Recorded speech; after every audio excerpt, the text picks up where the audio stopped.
திருநாரையூர் எம்பெருமானை பற்றி ரொம்ப ஆச்சரியமா 10 பாசுரங்கள் மேலே 100 பாசுரங்கள் பாடியுள்ளார். அதில் அந்த பகவானே மத்ஸ்யமூர்த்தியாக அவதரித்தான் என்று கூறுகிறார். கொழுங்கயலாய் நெடுவெள்ளம் கொண்ட காலம் குலவரையின் மீதோடி அண்டத் தப்பால் எழுந்து இனிதி விளையாடும் ஈசனந்தை. சிறு மீன் எவ்வளவு பெரிய மீனாக வளர்ந்து விட்டது. மீனினுடைய வால் பகுதி அண்டகடாகத்துக்கு கீழே இருக்கும் தண்ணீருக்குள்ளே போய் மோதுகிறது. அந்த மீனினுடைய கொம்பு பகுதி எங்கோ குலவரை குலபர்வத்தங்கள் லோகத்தையே தாங்கின்றிருக்கிற மலைகள் அதன் முகட்டிலே போய் முட்டுகிறது. கொழுங்கயலாய் நெடுவெள்ளம் கொண்ட காலம், அவ்வளவு கொழுத்திருக்கிற மீனாக உலகனைத்தும் சூழ்ந்திருக்கிற தண்ணீரே, அந்த தண்ணீருக்குள் இந்த மீன் தனி மீனாய் தனக்கு நிகரற்ற மீனாக விளையாடி கொண்டிருக்கிறதாம். அந்த மீன் இப்படி அப்படி அசைஞ்சதுன்னா லோகமே தள்ளாடுற அளவுக்கு தண்ணீர் இப்படியும் அப்படியும் கடல் அலைகள் ஓடுகின்றன. இப்படிப்பட்ட பெருமான் திருவடிகளே நமக்கு எப்போதும் சரணம் என்று சாதிக்கிறார். சாலக்கிராம ஆராதனத்தை பற்றி கேள்விப்பட்டிருக்குமே, அதில் மத்ஸ்யமூர்த்தி ஆராதனை ரொம்ப முக்கியம். கூர்மமூர்த்தி ஆட்டமே சாலக்கிராமம் உண்டு. மத்ஸ்யமூர்த்தியை போலே சாலக்கிராமங்கள் உண்டு. சாலக்கிராமங்கிறது பல்லாயிரம் ஆண்டுகளுக்கு முன்பாக கட்டைகள் மரம் நன்கு பூமிக்கடியில் இருந்து இருந்து அதுவே கெட்டிப்பட்டு கல்லாயிடும். இதெல்லாம் நாம் பகவத்கீதையின் போது சாலக்கிராமத்துக்கே போய் நிறைய தரிசித்து நிறைய உங்களுக்கு விஷயங்களை சொல்லியிருக்கேன். அதெல்லாத்தையும் ஞாபகப்படுத்தி கொள்க. சாலக்கிராம ஆராதனம்ங்கிறது தான் ரொம்ப உயர்ந்த ஆராதனம், ரொம்ப சுலபமான ஆராதனம். அதில் மத்ஸ்யமூர்த்திக்கு ஆராதிக்கிறதுங்கிறது தனிச்சிறப்பு கொண்டது. அப்போ கொழுங்கயல் அங்கெல்லாம் சின்ன சாலக்கிராமம். ஆனால் இப்போ நாம் நெஜத்தில் சேவிக்க போகிறோமே, அவதாரம் பண்ண பெருமான் அவர் சின்ன மீன் அல்ல, சிறு மீனாக பிறந்தார். கமண்டலவுக்கு வளர்ந்தார். அதுக்கு மேலே மணிகர்ணிகை தீர்த்தத்தளவுக்கு வளர்ந்தார். அதிலிருந்து குளத்தளவுக்கு நிறைந்தார். ஏரி அளவுக்கு வளர்ந்தார். கடலே போராத அளவுக்கு வளர்ந்துட்டார். ஸ்ராத்த தேவனுக்கு வியப்பு, நீர் யார் என்று பெருமானை நோக்கி ஸ்தோத்திரம் பண்றான்.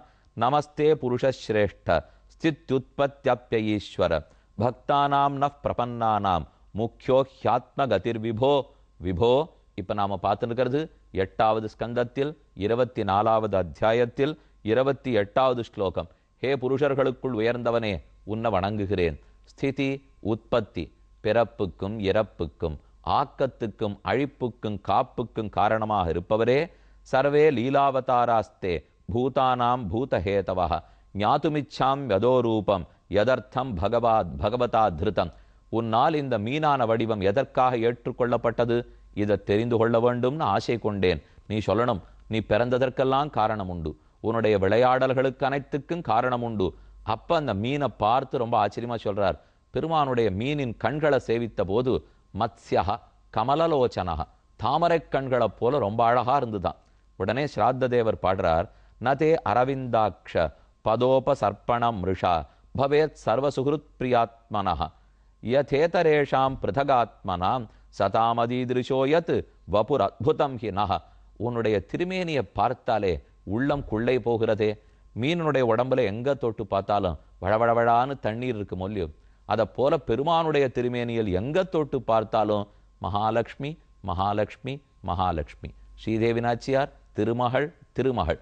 எப்ப மீனுக்கு உடம்பெல்லாம் தண்ணீரோ அதை போல பெருமானுடைய திருமேனி முழுக்க லக்ஷ்மி தேவியே நிறைந்திருக்கிறாள். பெருமானே நீ தாமரை கண்ணன், நீயே கமலக்கண்ணன். கமலக்கண்ணன் என் கண்ணின் உள்ளான்னு நம்மாழ்வாருடைய பாசுரம். வேதாந்த தேசிகன் தசாவதார ஸ்தோத்திரத்திலே மத்ஸ்யமூர்த்திக்குன்னு ஒரு ஸ்லோகம் பண்ணியிருக்காருன்னு சொன்னேன்னு இல்லையோ, ரொம்ப அழகான ஸ்லோகம். அவர் என்ன சாதிக்கிறார், வேதங்கள்லாம் காணப்படுத்து, வேதத்தை தேடுறதுக்காக பகவான் மீனாக பிறந்திருக்கிறார். உள்ள போய் தேடிண்டே இருக்காராம். தேடுறச்சே டார்ச் லைட் அடிச்சா மாதிரி அவருடைய கண்ணு போய் அங்கங்க வெளிச்சமா போட்டு தண்ணீருக்குள்ள தேடுறதாம். அவர் கண்கள் தாமரை கண்களாட்டம் இருக்குமோ இல்லையோ, அந்த கண் பார்வை எங்கெங்க பட்டதோ அங்கங்க தாமரை பூ பூக்க ஆரம்பிச்சுடுதான். கடைசியில கடலுக்கடியில ஒரு தாமரக்காடே வளர்ந்துடுத்து. நினைச்சு பார்க்க முடியறதா? எவ்வளவு ஆச்சரியமான கற்பனை பாருங்கோ. நிர்மக்ன ஸ்ருதிஜால மார்கண தசா தத்தக்ஷணைர் வீக்ஷணை அந்த தன்வதிவ அரவிந்த ககனான் ஔதன்வதி நாம் அபாம் நிஷ்பிரத்யூக தரங்க ரிங்கணமித பிரத்யூக பாதச்சட்டா டோலாரோக சதோகலம் பகவதோ மாத்ஸ்யம் வபுகு பாத்து நக. பெருமானுடைய மீனான உருவம் நம் அனைவரையும் காக்கட்டும். அந்த மீன் உருவத்தோடைய தண்ணீருக்குள் தேடி தேடி தேடுற போது கண் பார்வைப்பட்டு ஒரு முத்திரை குத்தினா போலே. இப்போ நம்மலாம் போஸ்ட் ஆஃபீஸில் முத்திரை குத்துறா பாருங்க, அது விழறதா, கோலப்பொடி போடச்சு இப்பெல்லாம் தகரத்தில் பண்ணி வச்சுன்னுட்டோம். அதை வச்சு அந்த தட்டை அப்படியே சக்கரமாட்டம் விழருது, சங்கமாட்டம் விழருது, திருமணாட்டம் விழருது. அதே போல இங்கேயும் ஒரு முத்திரைன்னு வச்சுங்க. பெருமானுடைய கண்கள் தாமரையாட்டம் இருக்கு. அந்த தாமரையால பார்க்க பார்க்க அங்கங்க தாமரை உதிச்சுடுறதான். கடைசியில வேதத்தை தேட போனவர் கடலுக்கு அடியில் இருக்கிற மொத்தத்தையும் தாமரைக்காடு ஆக்கி விட்டார். இப்படி அப்படியும் ஆடுறாராம் மத்ஸ்யமூர்த்தி. அவர் ஆட ஆட ஆங்காங்க அலைகள் அடிக்கிறது இல்லையோ, ஒரு அலை இப்படி அடிக்கிறது, மற்றொரு அலை இப்படி அடிக்கிறது. அதை நன்னா தொட்டில் ஆட்டி விடுற ஆப்பில் இருக்கான். எப்போ ஒரு மீன் அலை மேலே போறச்சே கீழே போறச்சே அதுக்கு நடுவில் போகுமோ இல்லையோ, அப்போ ஒரு தொட்டில் ஒரு குழந்தை படுத்துன்னு எப்படி அழகா ஆடுமோ அதை போல மத்ஸ்யமூர்த்தி வெகு நேர்த்தியாக ஆடிக்கொண்டிருக்கிறான். அப்படிப்பட்ட மத்ஸ்யாவதாரம் நம் அனைவரையும் காக்கட்டும் என்று வேதாந்த தேசிகன் சாதிக்கிறார். இன்னைக்கும் ஸ்ரீரங்கத்தில் தசாவதார சன்னதியை சேவிக்கிறதுக்கு போனோம்னா 10 அவதாரங்களையும் இங்கு நாம் சேவித்துக் கொள்ளலாம். அதாவது வடதிருக்காவேரிக்கு தீர்த்தமாடுறதுக்காக போறோமோ இல்லையோ, அது போகும் வழியில் இடதுபுறத்தை நோக்கி திரும்பினோம்னால் அகோபில மடம் ஸ்ரீமத் அழகிய சிங்கர் சுவாமி, அந்த சுவாமியினுடைய ஆச்சரியமான நிர்வாகத்தில் தசாவதார சன்னதி ரொம்ப அழகா பராமரிக்கப்பட்டு வருகிறது. அனைவரும் 10 அவதாரங்களையும் அங்கே போய் சேவிச்சுக்கலாம். நேரத்தானே போய் சேவிக்கணும். ஏன்னா மூலமூர்த்தியாகத்தான் அங்கே எழுந்தருளி உள்ளார். அதனால நம்மாலே இதன் மூலம் இப்படி சேவிச்சுறது முடியாது. சித்திர ரூபத்தில் சேவித்துக் கொள்ளலாம். ஆசை இருக்கா, நேர போய் பெருமாளை சேவிச்சு விடலாம். நம்ம நிகழ்ச்சி எல்லாத்துலேயுமே கண்டிப்பாக ஒரு நியமம் வச்சுருக்கோம். உற்சவமூர்த்தியைத்தான் நாம் படம் பிடிக்க கூடுமே தவிர மூலமூர்த்தியை படம் பிடிப்பதுங்கிறது மரபர்க்கு கூடாது. அதனால் அதை இன்னி வரைக்கும் நாம் பண்ணினதே கிடையாது. ஆனால் எதற்காக சித்திர ரூபத்தில் காட்டுறோம், உற்சவமூர்த்தியை காட்டுறோம்? சேவிச்சு ஆசை வந்து நேர கோவிலுக்கு போய் நாம் எல்லாரும் சேவிச்சுக்கணும் அப்படிங்கிறதுக்காகத்தான். அப்போ மத்ஸ்யமூர்த்தியை விக்கிரக வடிவத்தில் சேவிச்சுன்னுட்டோம். இதுதான் நம்ம கண் கொண்டு சேவிக்க முடியும். ஆனால் அன்னைக்கு அவர் எவ்வளவு பெருசா வளர்ந்திருந்தா தெரியுமா? இப்பதான் பார்க்க போறோமே. 1,00,000 யோஜனை அளவுக்கு மிகப்பெரியவராக வளர்ந்திருந்தார். அவருடைய தாமரக் கண்களை கண்டவன் நீர் எதற்காக பிறந்தீர்? மீனுக்கு ஒரு பெருமை உண்டு. தன்னுடைய குட்டிகள் அனைத்தையும் தன் கண்வட்டத்திலேயே வச்சிருந்து பார்த்து பார்த்தே காப்பாத்திருமா. அது பால் கொடுத்து காப்பாத்திருக்கட்டும், சோறூட்டி காப்பாத்திருக்கட்டும், தன்னுடைய குட்டிகளை கண்களால கட்டாட்சித்து பார்த்து பார்த்தே ரட்சித்திருமோ இல்லையோ. அதனாலதான் மத்ஸ்யா கமலலோச்சனஹா என்று கூறுகிறார்கள். அப்ப பகவான் பதில் சொல்ல ஆரம்பிக்கிறார். சப்தமே அத்யதனாதூர்த்வம் அஹன்னே அரிந்தம நிமக்யப்யயோம் போதௌ த்ரைலோக்கியம் பூர்புவாதிகம் திரிலோக்கியாம் லீயமானாயாம் சம்வர்த்தாம்பசி வைத்ததா உபஸ்தாஸ்யதி நௌஹு காச்சித் விஷாலாத்வம் துவாம் மயோரிதா. இன்றிலிருந்து 7வது நாள் உலகம் முழுக்க கடல் சூழும், தண்ணீரால் சூழப்பட்டுவிடும். அந்த சமயத்தில் ஓர் படகு மிதந்து வரும். சாத்ததேவரே கவனமாக கேட்டுக்கொள்ளும். 7வது நாள் தண்ணீர் சூழ்ந்துடும். அப்போ ஒரு படகு அருகில் வரும். நீரும் ஏறி உட்காந்துக்கணும். ரிஷிகளை ஏற்றி உட்காத்து வச்சுக்கணும். ஓஷதிகள் உயர்ந்த மூலிகைகளையும் அதில் ஜாகிரதப்படுத்திக்கும். வேதங்கள் அனைத்தையும் அதில் ஏற்றி உட்காத்தி வச்சுக்கும். அப்போது நான் பெருத்த உருவத்தோடு அங்கு வருவேன். அந்த படகை தாங்கிற அளவுக்கு அவ்வளவு பெருத்த உருவத்தோட வருவேன். வாசுகிங்கிற பாம்பு, அந்த பாம்பை கயிறாக கொண்டு படகினுடைய ஒரு நுனியையும் என்னுடைய ஏக சிருங்கம் ஒற்றை கொம்பையும் சேர்த்து கட்டிவிடும்.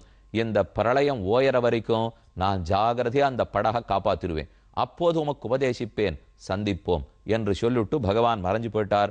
துவம் தாவதோஷதீஹி சர்வா பீஜான் யுச்சாவச்சானிச்ச சப்தரிஷிபிகி பரிவிருத்தா சர்வசத்தோபபிரம்ஹிதா.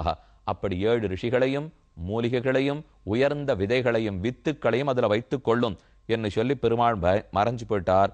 ஆஸ்தீர்ய தப்பான் பிராக்கூலான் ராஜரிஷிகி பிராகுதங் முகா நிஷசாத ஹரேஃப் பாதவ் சிந்தையன்னு மத்ஸ்யரூபிணா. உடனே ரிஷி கீழே தர்பத்தை பரப்பினார்.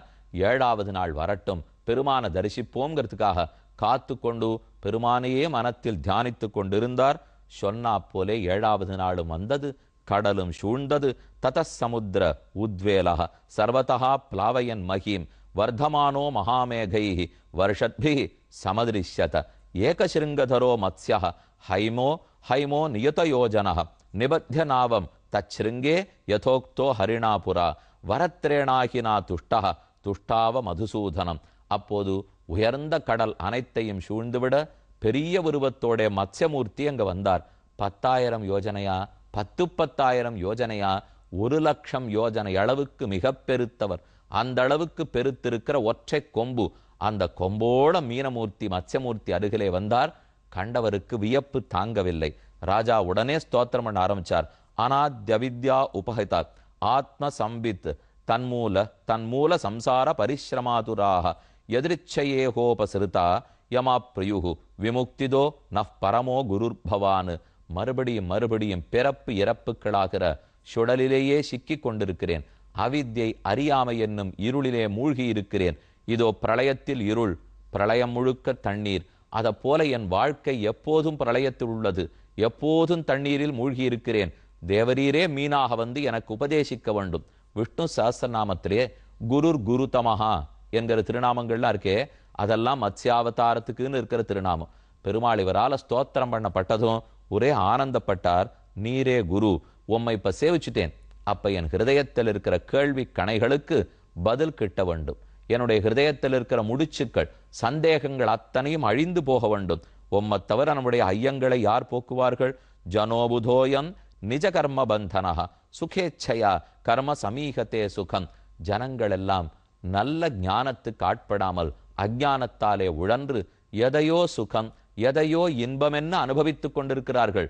அது உண்மையான இன்பம்னு அவ தெரிஞ்சுக்கல. எப்போ ஒன்னா நான் சேவிச்சுட்டேனோ இனிமேலாவது உண்மை எனக்கு புலப்பட வேண்டாமா? நீரே பரமகுருவாக இருந்து நமக்கு உபதேசிக்க வேண்டும். துவம் சர்வலோகஸ்ய சுகிருத் பிரியேஸ்வரஹ ஆத்மா குருர்ஞானம் அபீஷ்ட சித்திஹி ததாபி லோகோ ந பவந்தம் அந்ததீஹி ஜானாதி சந்தம் ஹிருதி பத்த காமஹ. காமத்துக்கும் குரோதத்துக்கும் ஒரே விருப்பு வெறுப்பு ஆசை காமம் மோகம் பயம் லோபம் இதுகளுக்கே ஜனங்கள் ஆட்பட்டு இருக்கிறார்கள். உம்மை எங்கு தெரிந்து கொள்ளப் போகிறார்கள்? அதுவும் பிரளயம் வேறே. இருப்பதே 7 பேர் ரிஷிகள் தான். இருந்தாலும் அனைவருக்கும் ஈஸ்வரனான நீர் நமக்கு உயர்ந்த அர்த்தத்தை உபதேசிக்க வேண்டும். இருட்ட போக்கி உயர்ந்த பொருளை கொடுப்பீர் என்று கேட்க ஷடான்னு தன்னுடைய வால் பகுதியை மீன் தட்டி கொண்டதாம். ஆழ்வாரூர் பாசுரத்தில் சாதிக்கிறார். நிலையிடம் எங்கு மின்னி நெடு வெள்ளம் உம்பர் வளநாடு மூட இமையோர் தலையிடம் அற்றமக்கோர் சரணில்லை என்ன அரணாவதென்னும் அருளால் அலக நீர்க்குடம்ப அகடாட ஓடி அகழ்வானுறிஞ்ச முதுகில் மலகள மீது கொண்டு வரி மீன மாலை மறவா திரஞ்சன் மனனே. 11ஆம் பத்தில் திருமங்கியாழ்வார் ரொம்ப ஆச்சரியமா 10 பாசுரங்கள் ஒரு அவதாரத்துக்கும் பாடியிருக்கார். அதுல தெரிவிக்கிறார், நிலையிடம் எங்குமின்றி நெடு வெள்ளம் உம்பர் வளநாடு மூட. தேவர்களுடைய நாடாகிற தேவலோகத்தை முழுக்க தண்ணீர் போய் மூடுடுத்தான். அவர்கள்லாம் தலையிடம் எங்குமின்றி நாம இருக்கிறதுக்கு இடம் இல்லையே என்று பரிதவித்து போய் மற்றனக்கோர் சரணில்லை என்ன அரணாவது, நமக்கு வேறு புகலிடம் கிடையாது, இந்த மத்ஸ்யத்தினுடைய திருவடிகளே புகழ் என்று வந்து விழ அலைகடல் நீர் குழம்ப அகடாட ஓடி அகல்வான் உறிஞ்ச.